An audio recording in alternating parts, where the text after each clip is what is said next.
Thank you for joining me for another UnleashingFreedom.com podcast. This is Richard Wells.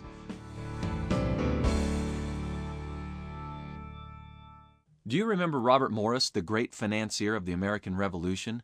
The man who risked his entire fortune more than once in order to sustain the cause.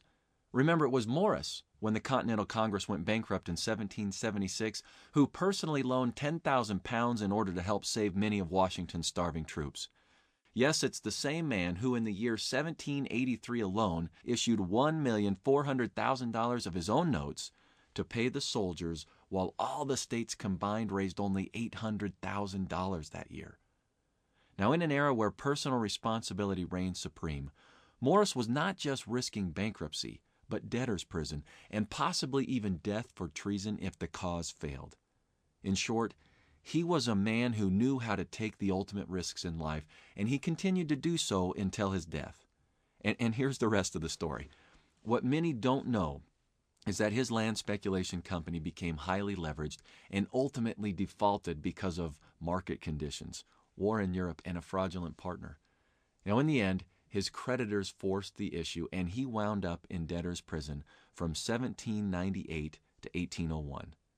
You see, at the time, there were no subsidies or bankruptcy laws to escape behind, nor were there government bailouts, not even for one to whom the country owed so much. And while the proper balance for business default probably lies somewhere between debtor's prison and the liberal laws of today, Morris took his risk with full knowledge of the potential consequences, and he paid the penalty, even though he certainly could have laid claim to special privilege given his service to our country. And though it may seem harsh, rugged individualism, not favoritism or artificial manipulation, was allowed to determine our growth and success as a nation. Adam Smith and the American founders attempted to create an ideal economic environment that thwarted aristocratic dominance and extended freedom and opportunity to all, regardless of their social status. Dr. Cleon Skousen simply sums up the environment they created as one that protects the freedom to try, buy, sell, and fail. So how important is this last element, the freedom to fail? Well, quite simply, without it, there is no way of knowing how to make course corrections and experience real improvement. I mean, God didn't tell Adam, hey, don't sweat it. If you don't plant or tend your flocks this year, I'll provide a bailout program to keep you from starving. On the contrary, he clearly said his labor and toil would be the only way to sustain his life. Then, if or when he fell short, his stomach provided the feedback that failure was not an option.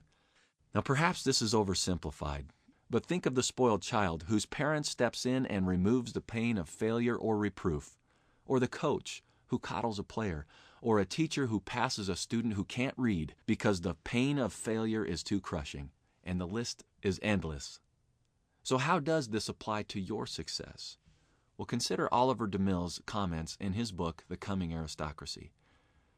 Thomas Friedman wrote, he says, in the New York Times, banks and insurance companies will have to be reconstituted, merged, or left to die.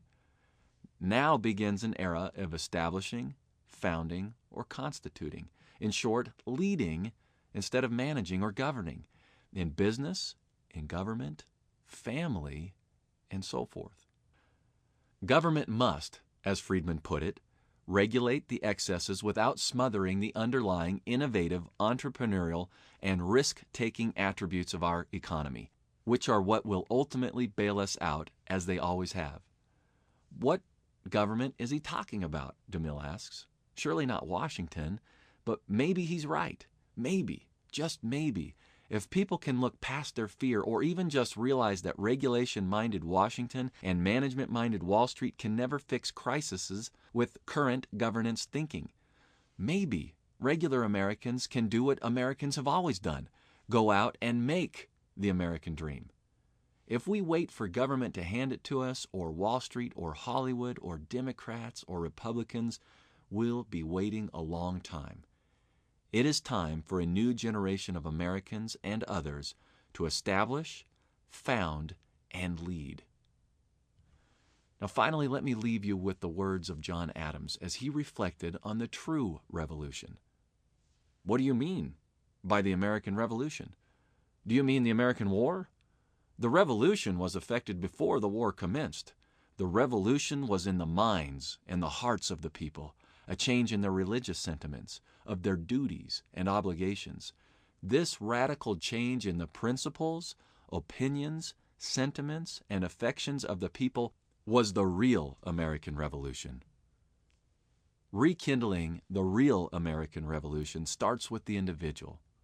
Success occurs when enough freedom-minded people like you choose to embody the principles of entrepreneurism and are willing to risk failure so that you can grow. Will you take the challenge and with it the responsibility for your success? You see, that's the genius of the American dream, and it can't be perpetuated by mandate, legislation, edict, corporate policy, subsidy, or any other top-down approach. Its preservation can only be inspired and then seized one person at a time. So make your choice. The American dream is literally in your hands.